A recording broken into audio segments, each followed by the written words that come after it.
In this video I'm testing the adl5535 for close range dynamic range. That means the AM sideband noise generated by this thing. Other aspects of dynamic range we can find in the data sheet, and I have no reason to believe they are not correct. The MMIC is here, 100 pf coupling capacitors on both sides, 100 nanohenry inductors, and the second 100 pf capacitor on the input side, and something bigger on the output side, maybe 10 nanofarads or so. And then another inductor here on the input side to a switch by which I can switch in a 0.1 microfarad capacitor, because sometimes it helps to decouple the input pin for low frequencies. I have a first signal, a strong one on 144.1375. This signal goes through a notch filter here that removes the sideband noise that comes from the generator in the notch at 144.150. Then a 6 dB attenuator to have a reasonable impedance out from this filter. The impedance at the notch is very far from 50 ohms. Then the signal goes into the device under test, that means into this thing here, and then it comes out and goes into this box, which is a 20 dB directional coupler, into which I can send a second signal, this one, and that's only for calibration purposes. And then the signal goes straight through into this box, which is a hybrid with 70 ohm cables inside. It splits the signal into two equal signals. One goes through this notch filter, which removes essentially all of the strong signal, and the other port goes to this attenuator, followed by another attenuator, and the output of the notch filter also goes to attenuators, the upper one here. And this is the same setup I have used sometimes before, so for more details look at the previous videos. The first step in the measurement here is to switch off that one and switch on the calibration signal. And I set the attenuators, both of them, to 0. And then I look at the frequency of the calibration signal. That's here. And I set the attenuators. That means this one and that one, which goes in steps of 0.2 dB. For the two signals to be equally strong. So it means the losses through the notch filter at 150, or rather 14950, because that's the frequency of measuring the noise floor. The attenuation through this filter and through that attenuator, as well as this one, is the same.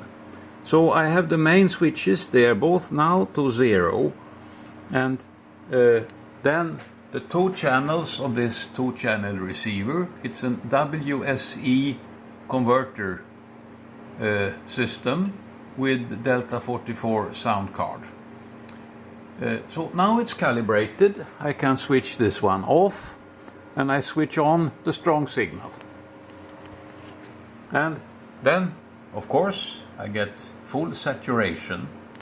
I have to go down here by 40 decibels, means the output that doesn't have a notch filter is now attenuated by 40 dB. but the one that goes through the notch filter is not attenuated. So I do the calibration, click on the signal here, the strong signal, center it in the filter, and I calibrate it to show -40 on this dB scale, 39.99. It's the red track that is the lower attenuators. I can attenuate 10 dB more, and you see it goes down by 10 dB approximately. There is some inaccuracy in attenuators. Anyway, now the reference signal is 0, because when I go and listen for the sideband noise, I listen in the channel 1 where there is no attenuator. So I switch on this calibration signal just to get the correct frequency, like that, and switch it off again. And what I see now is the noise floor. The noise floor caused by several different effects. The dominating is, in these kind of tests, usually the amplitude noise modulation by the amplifier. Now, for this particular amplifier, the noise floor is very low. It's -134, means -164 dBc per hertz, because the bandwidth is 1 kilohertz. If I switch off the generator, the noise goes down, but not extremely much. So it means that there is some contribution from this background noise in the number 134 that I have seen. This background noise is -138.4. So it's a little bit more than 3 dB down. If I switch off the amplifier, disconnecting the DC voltage like that, you can see this is the noise figure of the amplifier contributing this amount of noise. So even at this close range, which is 12 kilohertz, AM noise modulation is not very far above the noise floor of the device that comes from the noise figure of the device. So from that point of view, it's fairly close to ideal. Although the noise figure is not extremely low, it's about 3 dB according to the data sheet. I haven't verified that. And further, there could be some contribution of noise in the WSE. I'm not perfectly sure on that, because the attenuation of the notch filter isn't really sufficient. So I switch on again and go back and evaluate a second time. 134. And since the noise floor is only 4 dB below, the real value is more like -136, because we have to take into account the effect of other noise sources. I now pull the switch here to connect the big capacitor, and it's pretty obvious. The influence is small. This was when I switched it in. Well, I can clear the screen a little bit.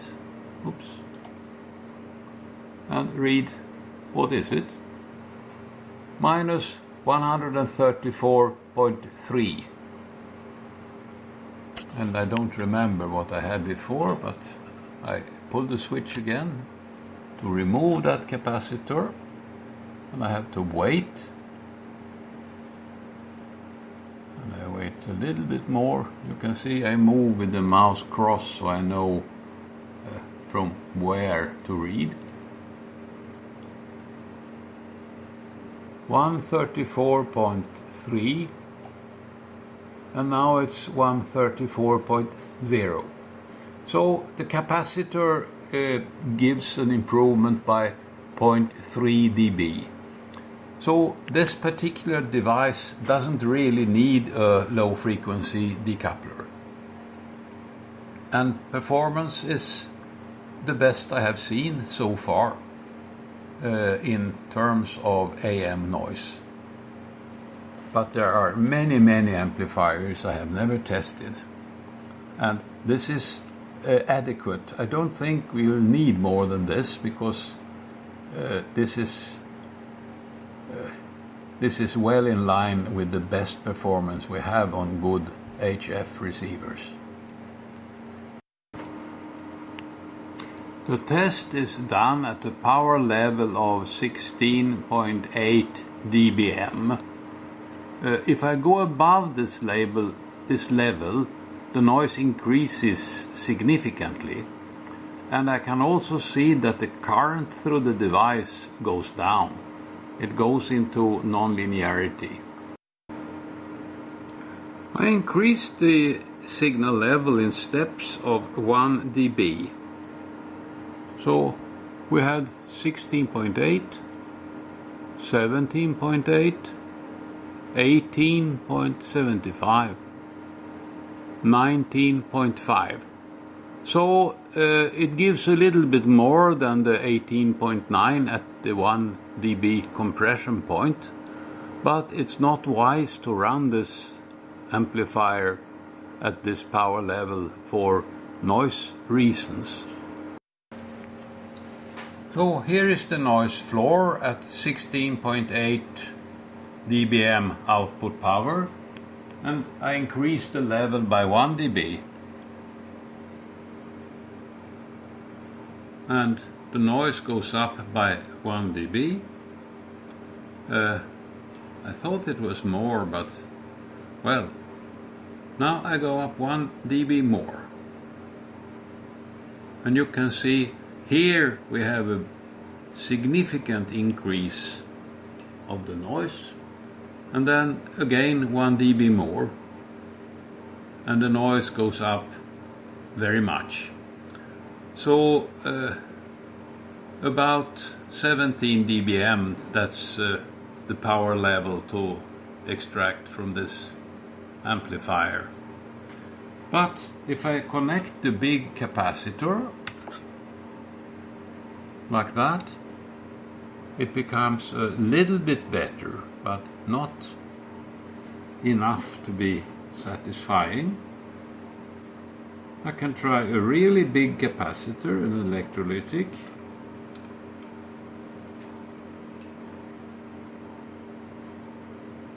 And you see, that doesn't help.